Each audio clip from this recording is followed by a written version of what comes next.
गेल्या अनेक दिवसांपासून मुंबईमध्ये कबुतरांचा प्रश्न जो आहे तो गाजताना पाहायला मिळतोय आणि या सगळ्या कालावधीमध्ये जी कबुतरं मृत्युमुखी पडलेली आहे त्यांच्या आत्मशांतीसाठी आपण पाहतोय की धर्मसभा जी आहे ती जैन बांधवांनी बोलवलेली आहे आणि थोड्याच वेळामध्ये या धर्मसभेला सुरुवात होणार आहे. आपण पाहतोय का तयारी सुद्धा पूर्ण झालेली आहे. काही जैन बांधव आपल्या सोबत आहेत. सर, खरं तर अनेक दिवसांपासून कबुतरांचा मुद्दा गाजतोय. आज तुम्ही धर्मसभा बोलवलेली आहे, काय नेमकं असणार आहे? याच्यामध्ये असं होतं की कबुतरांचा मुद्दा जेव्हा चालू केला, मुद्दा नाही होता कबुतरांना.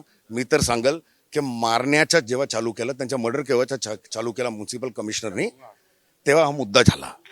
आणि त्याच्यानंतर आपण जर बघितलं तर आमचे पोल्युशन होते, त्याच्यानंतर गणपती होते, त्याच्यानंतर गणेश चतुर्थीनंतर आपले हे होती नवरात्री होती. तर आता हे परत चालू केलं आणि त्याची सुरुवात आम्ही अगोदर जे कबूतरं मरलेली आहेत, मेलेली आहेत, त्यांना एक प्रार्थना सभाद्वारे त्यांच्या आत्मशांतीसाठी सुरुवात करून आणि त्यांच्या आत्माचा आशीर्वाद घेऊन पुढची वाटचाल कशी करायची ते आमचे गुरुदेव लोक सांगतील, त्या हिशोबाने आम्ही चालणार. खरं तर अनेकदा सांगितलं जातं की कबुतरांपासून आरोग्याला धोका आहे आणि त्यामुळे हे कबूतर खाणे बंद करणं अपेक्षित आहे असं सांगितलं जाते. याच्यामध्ये चुकीचा प्रचार केलेला आहे. कबुतरामुळे रोग होत नाही आहेत. कबुतरामुळे जे उष्टामुळे, कबूतर मुलं असतात त्यांची उष्टामुळे, तर ते ज्यांना ऑलरेडी लंग्स वीक आहेत त्याला ॲग्रेवेट करतात, हे खरं आहे.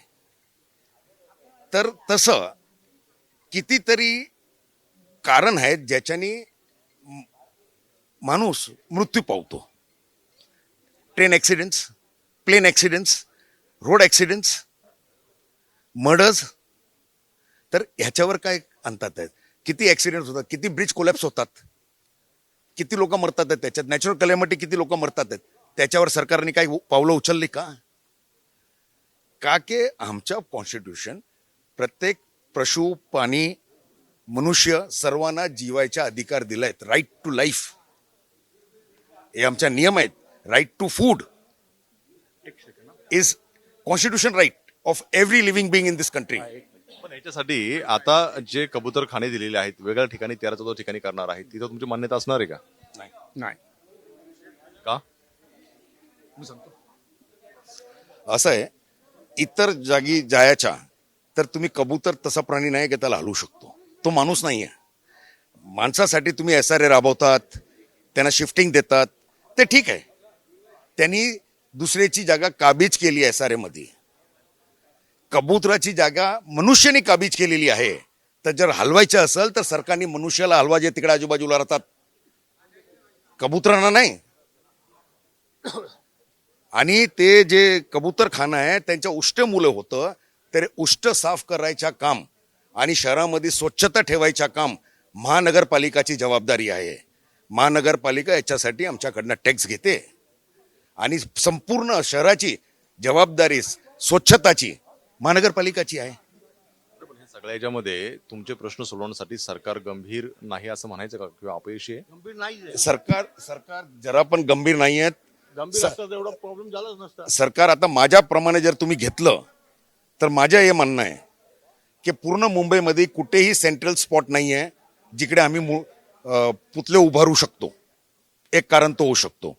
दुसरा कारण जसं दादर आहे, तर त्याच्यामध्ये इन्व्हेस्टिगेशन लागल की कबूतर खाण्याची आजूबाजूची प्रॉपर्टी ते डेव्हलपमेंट करण्यासाठी कोणी घेतलेली आहे. नाहीतर 100 वर्षानंतर 200 वर्षानंतर कुठनं आठवण आली? कोणी घेतलं, स्पष्टता करा. नाही, मी माझ्याकडे कन्फर्म डॉक्युमेंट्स नाही, मी सांगत नाहीये. आपण जर्नलिस्ट आहोत, आपल्यासाठी सोपं पडेल. पण असं आहे ना की 300 वर्षात जर नाही झाला तर आज सडनली का? For what? आज हा प्रश्न का निर्माण झाला? आमच्या कुलाब्यामध्ये आहे, गेटवेला आहे, केव्हापासून आहे?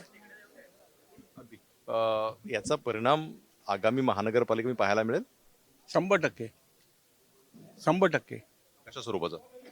हा, आता जेवढे पक्षी जे जे प्रेमी आहे काय, त्यांच्या मध्ये राहिलेला डिफरन्स होणारच 100%. आणि ह्याच्यात तुम्हाला आता BMCच्या इलेक्शन मध्ये सगळे रिपोर्ट समजणार, संपूर्णपणे दिसून येणार, संपूर्णपणे. म्हणजे असंही नाही मंत्री- असंही नाही की 1-2% बाकी राहणार आहे कॅबिनेटचे त्याच्यात. पर्यावरण मंत्री मेनका गांधी सुधींनी सांगितलं की याच्या कबुतरामुळे काही कोणाचे एक मित्र नाहीये, वर्ल्ड मध्ये नाहीये, वर्ल्ड मध्ये नाहीये. संपूर्ण जगामध्ये इंडियामध्ये आजपर्यंत एकही केस केस असा नाहीये. डॉक्युमेंट नाहीये पर्यावरण की मंत्री- एकही केस असं झालेला नाहीये. कॅबिनेटची पर्यावरण मंत्री सुद्धा सांगते की हे कबूतरमुळे एक केस आलेला नाही. मग लोकांना कुठे प्रॉब्लेम आहे?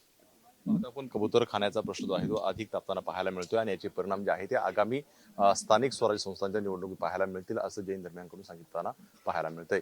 कॅमेरामन हेमंत सराज सुने, एबीपी माझा, मुंबई. एबीपी माझा, उघडा डोळे बघा नीट.